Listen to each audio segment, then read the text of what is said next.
In Romance of the Three Kingdoms, the empty city strategy has always been a captivating story that people enjoy. Although the empty city strategy didn't actually happen in history, people still appreciate it in the context of the novel. So, how did Zhugeliang manage to scare away Simayi? Well, it was actually the role played by the book boy around Zhugeliang that had a significant impact on the retreat of the Wei army. As anyone who has read Three Kingdoms knows, Zhugeliang once made a grave mistake by trusting Ma Su and losing the strategically important position of Jieting. This allowed Simayi to take advantage of the situation and lead an army of 200,000 soldiers to swarm towards the western city where Zhugeliang was stationed. At that time, Zhugeliang had no prominent generals by his side.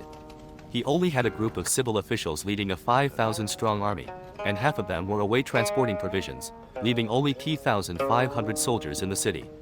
After the loss of Jieting, Zhugeliang's Grand Northern Expedition fell into a passive state, and one could even describe the situation of the Shu army as full of imminent danger.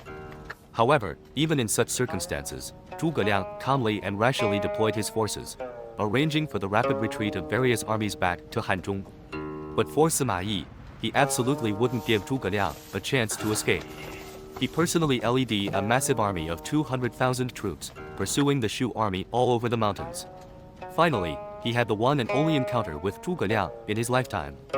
At that time, the Wei army outnumbered the Shu army by several tens of times, and the western city was just an insignificant small city. With a single command from Simayi, within the time it takes to burn an incense stick, the Wei army could have breached the city. But why didn't Simayi do that and instead ended up being scared away by Zhugeliang? The main reason was that Zhugeliang's acting was simply outstanding.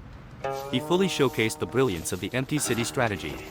Although Simayi had already discovered that those sweeping the streets were not ordinary civilians and even the scholar upstairs was pretending to be calm, Zhugeliang's composure made Simayi doubt. Simayi knew very well that Zhugeliang was always cautious in his military strategies, and considering the risk he himself was taking, Simayi became even more hesitant and conflicted. It was precisely because Zhugeliang understood Simayi so well. He knew that Simayi had always been studying his own methods of commanding and strategizing, aware that Zhugeliang had always been careful in his military strategies and never made any impulsive moves. Therefore, Zhugeliang concluded that Simayi wouldn't dare to attack the city.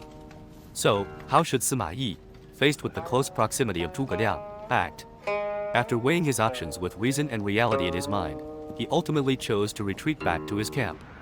Some might say that Simayi's choice was clever, as he knew that if he captured Zhugeliang, Cao Rui would never let him go. Perhaps that was also a reason. However, the main reason was that Simayi was genuinely scared by Zhugeliang's tactics, which led to his decision to withdraw his troops.